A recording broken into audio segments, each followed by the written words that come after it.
کیا آپ نے کبھی سوچا ہے کہ جب کسی قیدی کے لیے امید کی آخری کرن بھی بجھ جائے اور آزادی کی ہر راہ بند ہو جائے تو کیا پھر بھی کوئی فرار ممکن ہو سکتا ہے؟ اسکیپ فرام پریٹوریا کی یہ سچی کہانی ہے جو آپ کو اس سوال کا جواب دے گی۔ کیا اس فلم کے کردار قیدی اپنی قسمت بدل پائیں گے یا پھر جیل کی دیواریں ان کے خوابوں کو ہمیشہ کے لیے سیاہ اندھیروں میں ہی بند رکھیں گی؟ جاننے کے لیے اس ویڈیو کو آخر تک دیکھیے گا۔ یہ سن 1978 کی بات ہے۔ جنوبی افریقہ کے شہر پریٹوریا میں دو نوجوان رہتے تھے۔ ان کے نام تھے ٹم جینکن اور سٹیفن لی۔ یہ دونوں ایک آزادی کی جدوجہد سے متعلق تنظیم کے سرگرم کارکن تھے جو حکومت کے مظالم کے خلاف خاموشی توڑنے کی ٹھان چکے تھے۔ ایک دن وہ شہر کی گلیوں میں حکومت مخالف پمفلٹ تقسیم کر رہے تھے کہ اچانک سیکیورٹی فورسز نے ان پر چڑھائی کر دی۔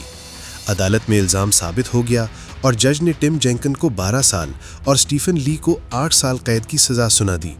عدالت سے باہر نکلتے ہوئے سٹیفن نے بیچاری آنکھوں سے ٹم کو دیکھا، مگر بھاگ کر خود کو آزاد کروانے کی اس کی کوشش ادھوری رہ گئی۔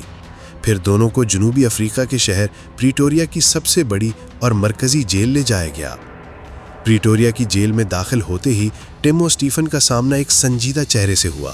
وہ ڈینس گولڈبرگ تھا جو بہت برسوں سے جنوبی افریقہ کی اس وقت کی حکومت کے خلاف سرگرمیوں کے الزام میں عمر قید کاٹ رہا تھا۔ ڈینس نے انہیں بڑے معقول لہجے میں خوش آمدید کہا اور جیل کی ڈیوٹی، رجسٹریشن اور روزمرہ کے معمولات سے آگاہ کیا، مگر اس نے قدم جمانے سے پہلے ہی خبردار کر دیا کہ یہاں سے بھاگنا خیالی پلاؤ ہے۔ گولڈبرگ نے بتایا کہ یہ جیل انتہائی سیکیورٹی کی وجہ سے بند ہے۔ ہر طرف اونچی دیواریں، نگرانی اور سخت پہرے دار سر پر کھڑے رہتے ہیں۔ زندگی کو داؤ پر لگائے بنا اس جیل سے باہر نکلنا ممکن نہیں۔ ٹم اور سٹیفن نے ڈریس جیکٹس پہن کر اس کے سامنے مسکرا کر حوصلہ ظاہر کیا، لیکن اندر ہی اندر دونوں جان گئے کہ فرار آسان کام نہیں ہوگا۔ جیل کی طویل سختیوں، مشکل اصولوں، خشک سردیوں اور بے ذائقہ کھانوں کے درمیان ٹم اور سٹیفن نے ہمت نہ ہاری۔ ان کی ملاقات جلد ہی ایک اور قیدی سے ہوئی، لیونارڈ فونٹین نامی نوجوان جو کہ کئی برس سے سیاسی قید میں تھا۔ تینوں نے مل بیٹھ کر خاموشی سے فرار کی راہیں تلاش کرنا شروع کر دیں۔ روز کا معمول جیل کے کھانے، ورزش اور رات جیل کے اطراف کی پہرے داری کے نظام کو دیکھ کر گزر جاتی، مگر رات کو ٹم چوکس رہتا۔ اس نے قیدیوں کے لکڑی کے کام کے ورک شاپ سے کچھ تختیاں اور تیز دھاتیں چرا لی تھیں۔ ان سے اس نے کئی ہفتے لگاتار دن رات کی محنت سے چابیاں تراشیں جو مختلف دروازوں کے لاکس کو کھولنے کے لیے فٹ آ سکیں۔ چوری چھپے وہ ان چابیوں کو ایک ایک کر کے آزما کر دیکھتا اور جیل کے مختلف راستوں کو ذہن میں رکھتا۔ جب راتوں کو سناٹے خاموشی والا اندھیرا ہوتا، ٹم دروازوں کے سوراخوں میں اپنی بنائی ہوئی چابیاں گھمانے لگتا۔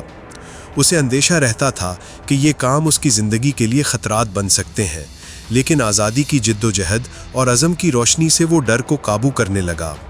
کئی راتوں کی کوششوں کے بعد ایک رات سب نے آخر کار جیل سے فرار ہونے کا فیصلہ کیا۔ ٹم نے اپنے بنائے ہوئے چابیوں کا سیٹ نکال لیا۔ وہ اور لیونارڈ چپکے سے اپنے پریزن سیلوں میں الماری کے پیچھے چھپ گئے۔ سامنے سیکیورٹی گارڈ چل رہا تھا۔ جیسے ہی محافظ ایک کمرے کی تلاشی میں گیا، دونوں نے ایک ایک کر کے تالے کھولنا شروع کیے۔ ٹم نے پہلی چابی گھمائی تو سیل کا دروازہ کھل گیا۔ دل زور سے دھڑکا، مگر اسی گھڑی ایک دوسرے گارڈ نے پیچھے سے قدم رکھ دیا۔ ڈر کے مارے دونوں بھاگ کر واپس اپنے کمرے پہنچ گئے۔ اگلی صبح انتظامیہ نے پوری جیل کا معائنہ کیا، مگر سب کچھ نارمل پایا۔ کوئی چیز گم نہیں تھی اور نہ ہی انہیں کسی غیر معمولی شے کا پتہ چلا۔ ٹم کی ایک سانس نکلی۔ فرار کی تیاری ابھی کے لیے بچ گئی تھی۔ اس دوران کئی مرتبہ سیکیورٹی گارڈز اور اہلکاروں کو ٹم پر شک گزرا۔ ایک دو مرتبہ اس کے پریزن سیل کی تلاشی بھی ہوئی۔ سامان کو بھی متعدد مرتبہ چیک کیا گیا۔ ٹم کئی ہفتوں تک مسلسل چابیاں تیار کر کے مختلف دروازوں کے لاکس کھولنے کی پریکٹس کرتا رہا۔ ایک ایک کر کے اس نے متعدد دروازوں کی چابیاں بنا لیں۔ وہ یہ سب چابیاں انچارج گارڈ کی چابیوں کو دیکھ کر اپنے اندازے سے بناتا رہا۔ وقت گزرتا گیا اور ٹم نے دیکھا کہ جیل کے باہر ایک نیا گن ٹاور بن رہا ہے۔ اس کا مطلب تھا کہ جیل کی سیکیورٹی مزید مضبوط ہو جائے گی۔ ایک دن ٹم، لیونارڈ اور سٹیفن نے ڈینس گولڈبرگ کو اپنی اس جیل سے فرار کی منصوبہ بندی کا بتایا۔ ڈینس نے انتہائی تحمل سے بات سنی۔ سٹیفن نے ایک پتہ کر کے پوچھا، آپ کہتے کیا ہیں، ہم تینوں باہر نکل جائیں؟